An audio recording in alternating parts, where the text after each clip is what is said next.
Hey guys, welcome to channel UP Triple SC का अड्डा। I hope you are doing well and your preparation is also going well। तो आज हम discuss करने वाले हैं, एक छोटा सा टॉपिक है आज़ाद हिंद फौज, जिससे काफ़ी क्वेश्चंस भी आते हैं एग्ज़ाम में।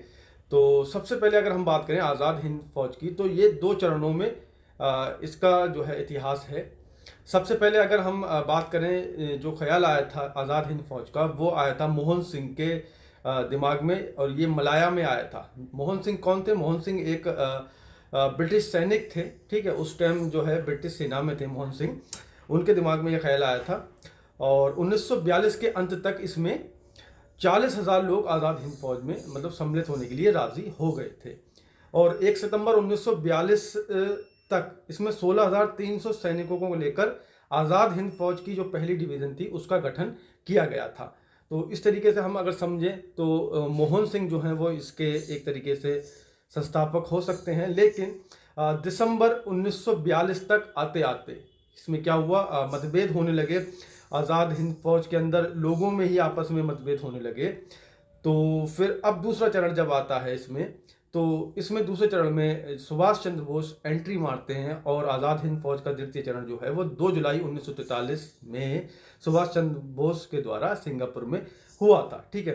अब हुआ क्यों था? क्योंकि भारत से पलायन कर चुके थे सुभाष चंद्र बोस, यहाँ पर उनको नज़रबंद कर दिया गया था भारत के अंदर, तो यहाँ से वो भारत से चले गए थे, ठीक है। तब इन्होंने क्या किया कि ब्रिटेन से भी सहायता, ब्रिटेन के विरुद्ध जो है वो सहायता मांगी थी, कि इनसे बहुत सारे जो कंट्री थे, जर्मनी था, जापान था, यहाँ से, ठीक है। तो इनसे जब सहायता मांगी, और जून 1941 की बात है ये, जब वो जर्मनी चले गए थे।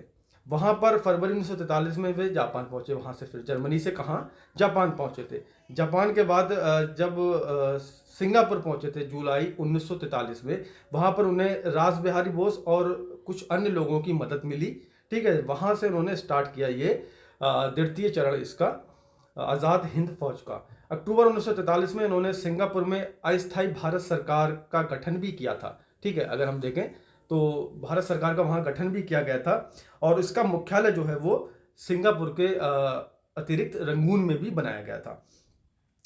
शाहनवाज के नेतृत्व में अगर हम देखें तो आज़ाद हिंद फौज का एक बटालियन जो है वो जापानी फौज के साथ बर्मा सीमा पर हमले में भाग लेने के लिए इम्फाल भेजी गई थी। लेकिन वहाँ भी क्या हुआ, वहाँ उन लोगों को हथियार नहीं दिए गए, और जिस वजह से वहाँ पर एक तरीके से उनका उत्पीड़न हुआ सैनिकों का, और दुर्व्यवहार हुआ उनके साथ। जापान के जो द्वितीय विश्व युद्ध था उसमें आत्मसमर्पण करने के बाद जब आज़ाद हिंद फौज के सैनिकों को युद्ध में बंदी के रूप में भारत ला गया, तो उन पर कठोर जो है दंड देने का प्रयास भी किया गया था।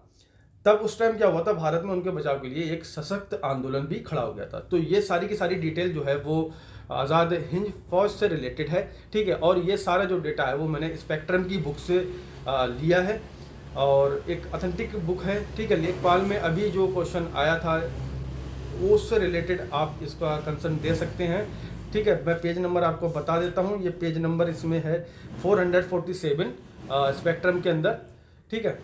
तो आज के लिए इतना ही। जय हिंद, जय भारत।